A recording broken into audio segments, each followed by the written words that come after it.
Welcome back to the 10 Adventures podcast. Today we're talking to Kevin Crowe about his journey on the Montane Yukon Ultra Arctic Marathon, a 700-kilometer race across the Arctic, all to support his charity To Give a Mile. Hi, Kevin. Welcome to the show. Hey, it's great to be here. Thanks so much for having me. Before we talk about your journey, you have such an interesting story of how you got to where you are. Do you want to maybe just give the listeners a bit of a background of your story? Yeah, for sure.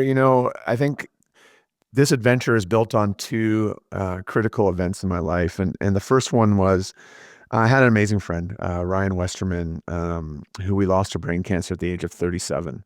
And I spent an amazing year of life with him, the last year of his life. I was beside him as he entered hospice and he was running out of time. And at the time, he had a 4-year-old son and his wife. And, it was an incredibly impactful moment to be with someone who's basically at the same stage as you in life, right? Same age, recently married, careers are doing well. We both recently had our young boys, and to see them running out of time to actually understand your priorities. And he taught me so much around, seizing the day and not waiting for tomorrow, right? Like if you want to do something, do it now. And we can obviously dive into that a little deeper. But the second event happened just about 3 years ago, where I was diagnosed with trigeminal neuralgia. And for people that don't know what that is, unfortunately, the common name for it is called the suicide disease. What happens is you get shocks in your brain. They call it the most painful kind of chronic disease you can have. And these shocks, they're really like a seizure, like an epileptic seizure. And I started having these seizures and I ended up being hospitalized. I couldn't drink water. I couldn't even eat and I couldn't talk. And I ended up in an acute pain situation for 8 days. There was, really no cure, or the doctor said, we can only kind of give you some drug medicine for this and deal with it. And I thought my life was over, right? Like I ended up in the hospital, not able even to kind of really walk. And I thought about all the adventures, all the things I wanted to do, all the things that I'd kind of maybe been a little scared of doing, right? You dream of and always like, it's tomorrow, I'll do that tomorrow, I'll do that tomorrow.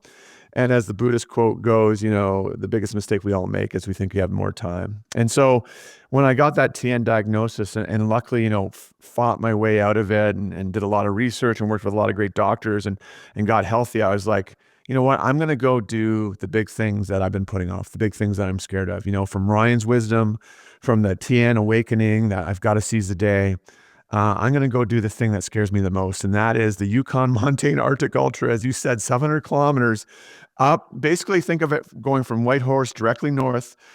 You're self-supported. So you're carrying all your own gear on a sled, your food, your water, your clothes, and you basically got 12 days to get to that finish line. So this is, they say in the deepest, darker caves are the best treasures. Well, I'm going after that one, Richard. So wish me luck. It starts February 2nd, and it's going to be the biggest adventure I've ever gone on.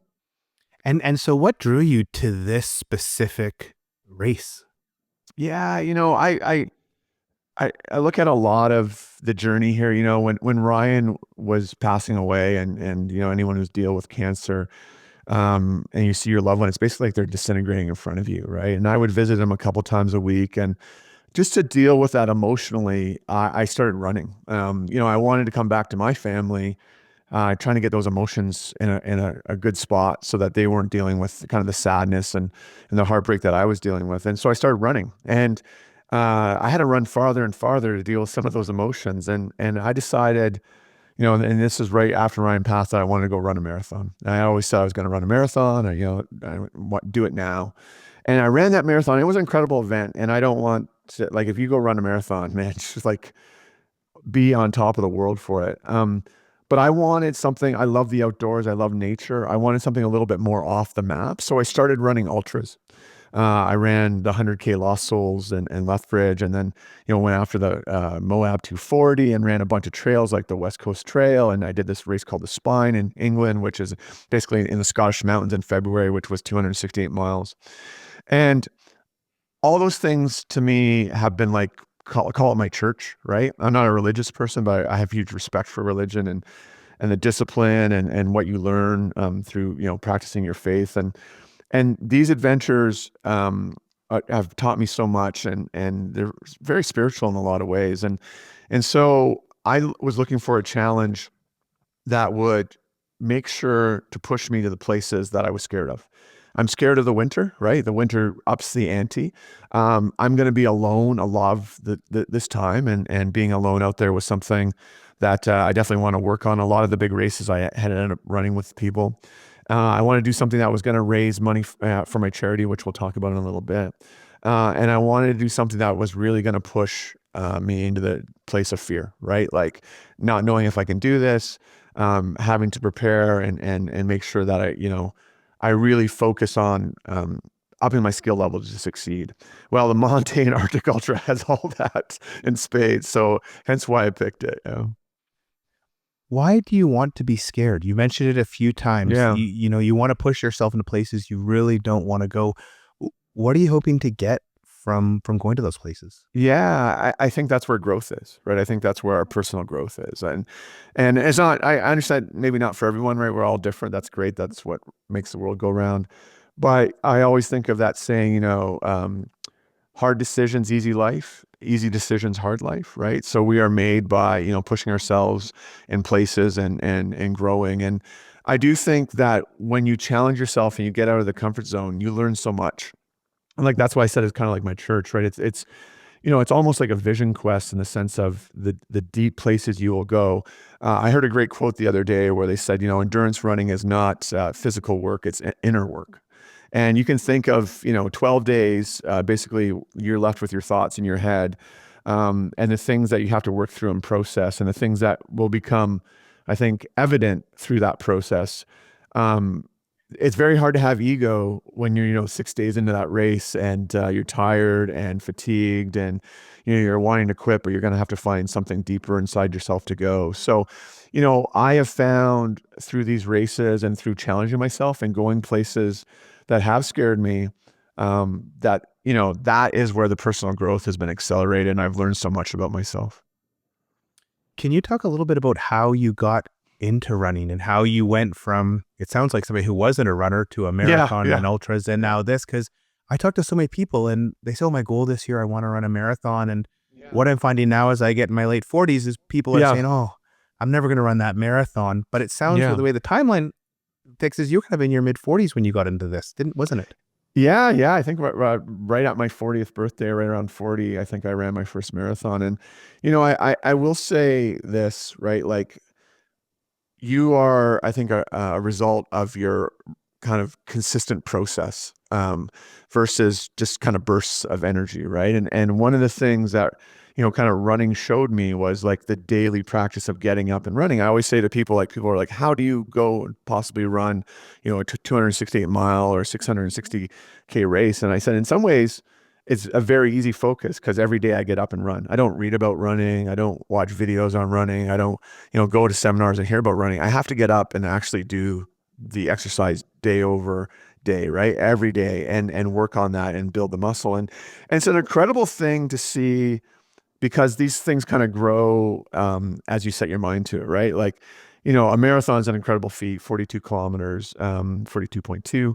And people are like, oh my God, how do you run 100 kilometers? Well, it's interesting, right? As you work towards 100 kilometers and you start building, and many weekends you're running like a 40 or a 50K, how your mind expands to take on that challenge. And I would say, one of the biggest tools I've learned through running is I always say, call it chunking, right? You have to chunk problems down.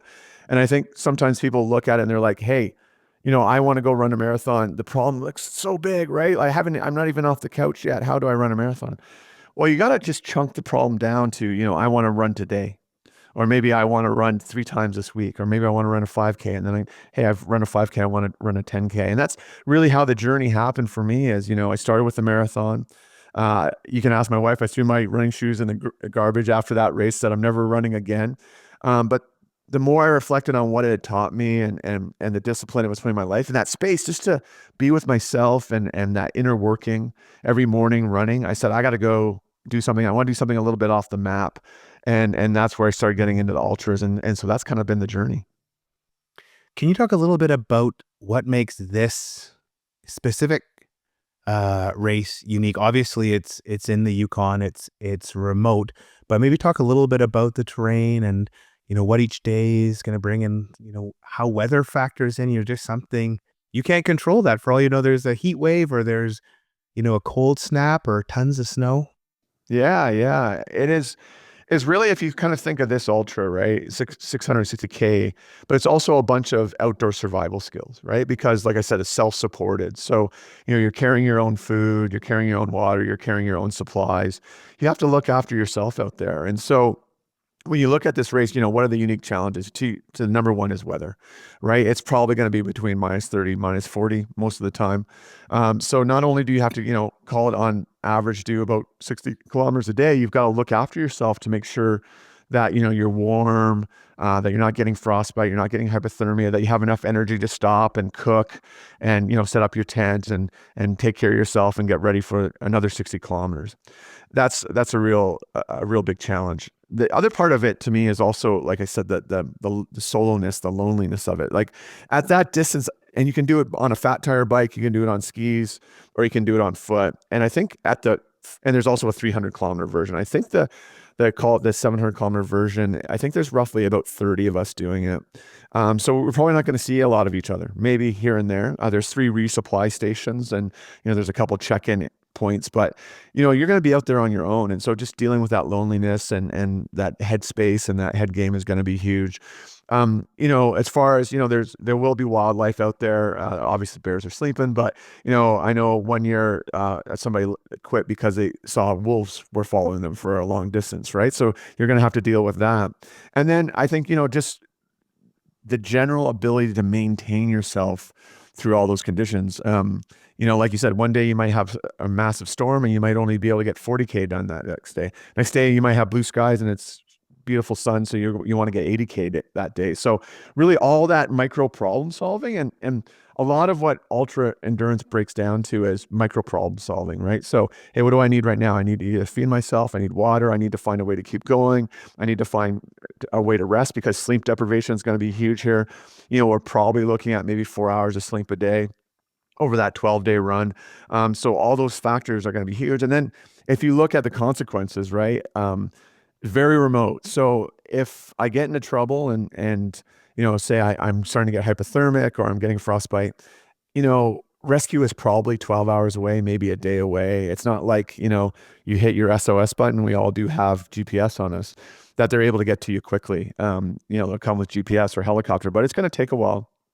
But depending on the conditions, you're going to have to be able to look after yourself. So this is a serious race, a serious expedition. And, I've been training and planning accordingly to kind of hopefully be able to take this on. Having done a ton of backcountry skiing, I always love coming back to that cabin every night because it's warm and dry. And, Yeah. You climb up, 1,000, 2,000 meters of elevation getting your skis, you're soaking wet. You'll probably be, I guess, or, you might be soaking wet, or I guess, is that something you have to really focus on, how not to sweat so you aren't going to get hypothermic at the end of each day? Yeah, you really got to focus on it. But as you know, in the backcountry, it's impossible not to sweat, right? You're going to sweat. And so you're trying to manage it to a level that's not going to get you into trouble. And, having talked to some people that have done the race before, they basically say, like, look, you're going to be cold and wet at times. And the thing is to get moving, to get warm again, as you would know, right? So these are major factors and you're going to have to deal with a level of discomfort. It's just nothing you can do. No amount of training, no amount of prep, no amount of expensive gear will get rid of that amount of suffering. It's something you're going to have to take on and deal with. Getting out of the sleeping bag in the morning and getting going again is going to be one of the biggest things, Yeah, just having the frozen wet boots. My nephew loves to do tenting backcountry skiing, and the Yeah. wet frozen boots. I don't know how that seems like the hardest thing. I know it's not the hardest thing, but for me, just putting on frozen boots would just Yeah. be a killer every morning. Yeah, it's the little things that can take you out, right? Just like having to put my foot into my shoes again and I know they're all frozen up for sure. Those are the things, those are the mental games that we'll have to deal with out there for sure. And then the route, is it a defined route, or is there a bit of route finding? Like, will it be like just something simple as Yeah. packed down? If you're on foot, if it's not packed down, you could, be post holing at some point where you're making, a kilometer an hour. Yeah, that's a great point. We do have to take snowshoes. The Yukon Quest goes before us, which is the dog sled race. So they take off about a couple hours before us and we're on the same trail. So we're hoping, we get some good pack down trail. But of course, you're going to get fresh snow. And I know that, in like any good trails, and this is a trail, it's, hopefully navigation will be pretty straightforward on it. But there'll be hunters and trappers up there, right? People that live off the land, and we'll see them come through at the odd time. But it might be, a day or two before that trail's packed down again, before somebody has actually come through. So yeah, we don't want a lot of fresh snow. We want a really good trail. So fingers crossed, that could really help the progress for sure. And then what part for you do you think will be the most challenging? Like there's so many things that seem challenging, but is there one part for you that go, this is going to be the part that's really I'm going to struggle with, or I'm going to have, really endure to get through? Yeah, I think there's two things I think a lot about. Technically, when I've run these big races before, I kind of push myself to a point of exhaustion, get to an aid station or, a kind of a remote checkpoint and kind of pull myself together there. And a lot of these conditions, all those spine in the UK was through cold weather, 100-kilometer-hour winds and rain and that type of thing. I could find shelter. I could kind of get warm and get myself sorted. I need that balance, right? I need to push myself, but I need to be able to stop and maintain and get myself in a good spot without, quote unquote, kind of blowing myself up, right? Like making sure that I have enough nutrition in me so that I'm not exhausted, getting enough sleep so I'm not super sleep deprived so I make mistakes. But I honestly think the biggest one for me is going to be just the loneliness, the solo part of it. Even on those previous races at some of those distance, I have been with people sometimes for days, right? Like we're just running at the same pace and we decided that let's just be a team here and help each other get through this race. This one, that's probably not going to happen. I am probably going to be on my own. And, I train on my own. I go out into the mountains on my own for a day or two. But I think, 10, 11 days on my own, I think that's going to be a major headspace, a major factor to deal with for sure. And you mentioned how, part of, you pursuing this life was a result of you dealing with trigeminal neuralgia. I said that correctly. I don't say that word very often. Yeah. And I know when I was watching a video of yours, you mentioned that one of the impacts was, you said, do the things you've always dreamed of. And I wonder if you can talk a little bit more for how having, that disease really changed your outlook on life. Yeah, I think like there's that great quote, right? The healthy man wants 1,000 things. The unhealthy man wants one. And you take your health for granted, right? I've been a lucky person. My health has always been really good. I have been able to go do these races and go do these adventures. And I just didn't think that was going to end, and we all grow older and time marches on, but we're kind of, in a delusion around it. Right. And so, I'd kind of looked at some big things I wanted to do and the Yukon had been on there, but, because it was big and scary, I kept pushing it off and we'll do that in a couple of years. We'll do that in a couple of years. And when I ended up with trigeminal neuralgia, I realized that, you can't play the game that way, right? You got to go seize the day. And I literally was in that hospital bed wishing I was dead. The pain was so bad. I can't even explain the pain. It's like someone took an electric shock and stuck it in your brain and you're getting these shocks. And those were happening 15 to 20 times a day for me. And luckily I have an incredible family and my wife and my son and incredible friends that supported me and that, believed in me more than I believed in myself. Cause they're like, Kev, you're going to get through this. You're going to go back and you're going to have big adventures again. And I just couldn't see it. The big adventure for me literally was getting out of bed to find a way to go shower. And I started in those small steps of like, okay, today I'm going to get out of bed and find a way to shower, and eventually, okay, I'm going to walk around the block. Okay, I'm going to go walk for a couple miles from the house. And I realized that, time is a gift and I need to take advantage of it and not assume that 5 years from now I can do that. And so, yeah, I, signed up and got after this. And in a lot of ways, it's been a great motivation for my health because, it's a reason to stay healthy. It's a reason to stay focused on your health and all those things have come together and here we go. And I want to move back to when you founded your charity, Give a Mile. And can you maybe talk a little bit about what the charity does and, what the goal is, or what some of the great outcomes you have are? Yeah, for sure. So when, I spent that last year with Ryan and when he passed away in the hospice here in Calgary, I live in Calgary. The hospice was incredible to him. They took amazing care of him. They were just, it's hard to put into words what they did for us and his wife and his son and the family. And one of the things we saw through that was the power of visit, right? His brothers came, his mom came. He was a guy that had friends from when he was in kindergarten, right? Same friends, and they came and they all had a chance to say goodbye. But for those that live in Calgary, we know this, but those that don't live here, I think 1 in 4 people are born here, right? Everyone comes to this city. I came here, Ryan came here. So when I was in the hospice, I saw so many people that were trying to say goodbye via the phone or, Skype or what have you. They just couldn't afford flights, right? And they'd be like, hey, dad understands, we don't have any money. We'll say goodbye on your behalf. And I heard this crazy stat that, just in Canada, I think there's about $16 billion of travel loyalty miles that we all have sitting in our wallets, right? We're maybe saving for a trip or, maybe we have just a small amount from our shopping or what have you.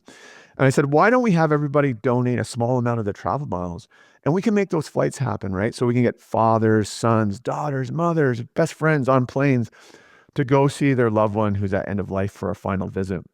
And, it's a passion project for me. I volunteer for it. I've been leading the organization now for just over 12 years.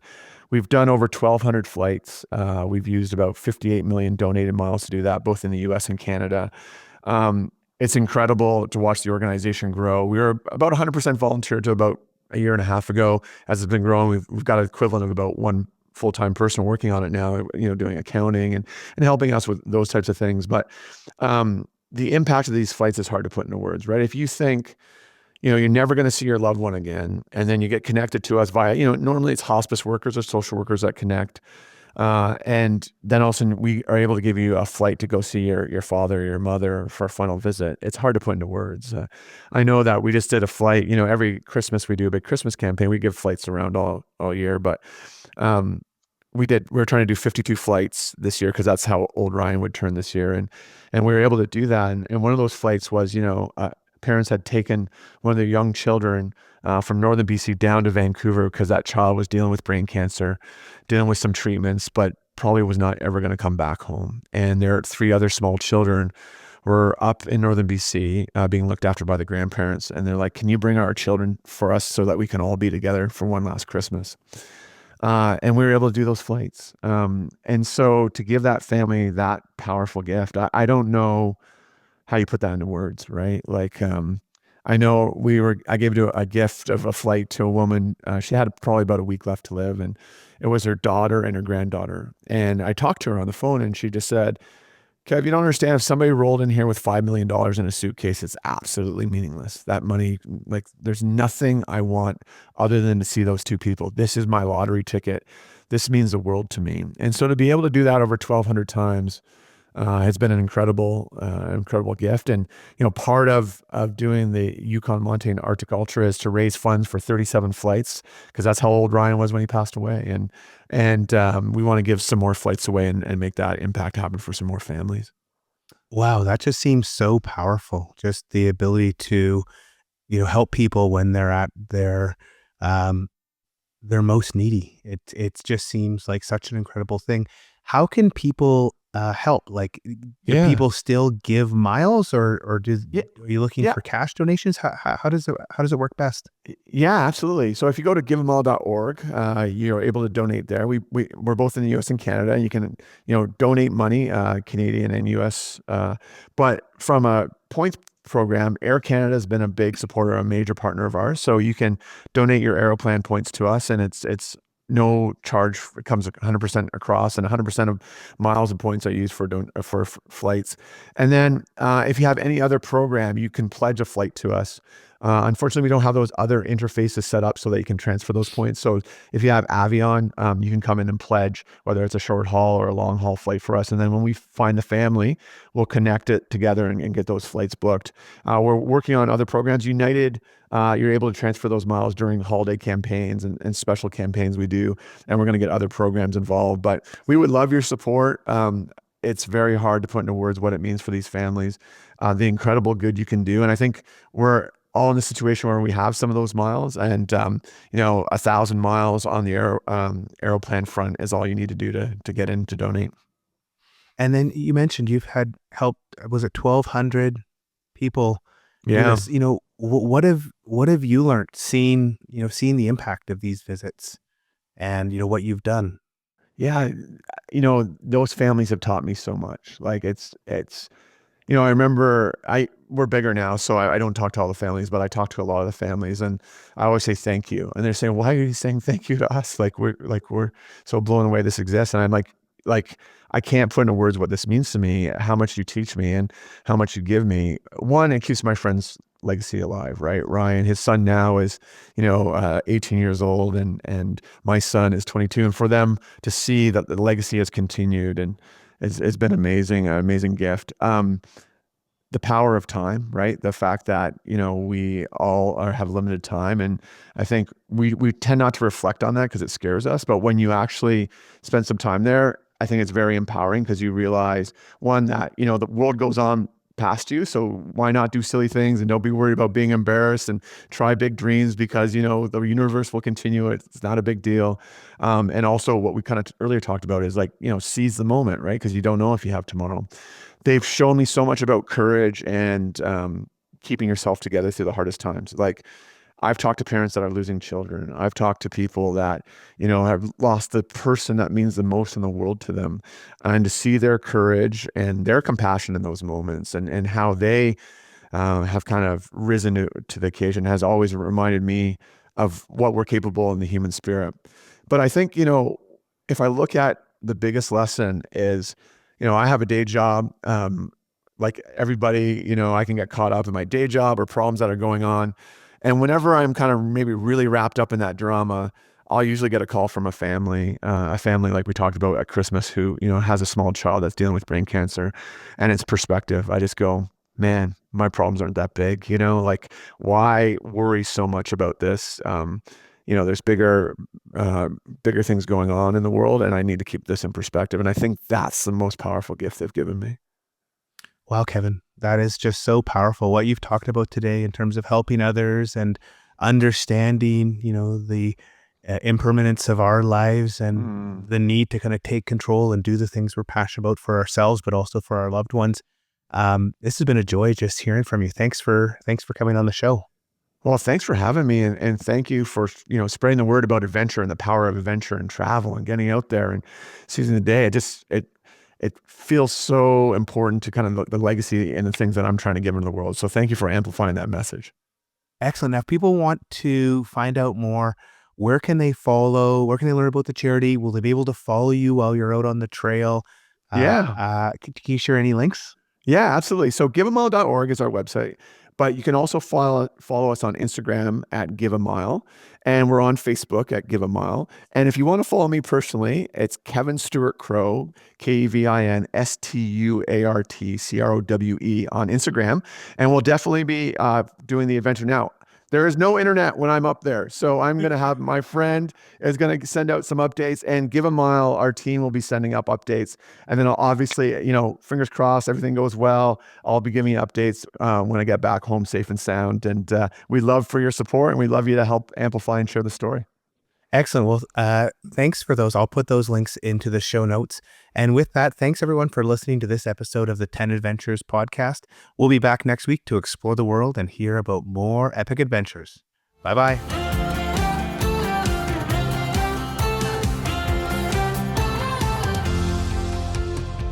Start planning your own adventure by visiting us at 10adventures.com and listen to other episodes of the 10 Adventures podcast on Amazon Music, Apple Podcasts, Spotify, or anywhere else you find your podcasts.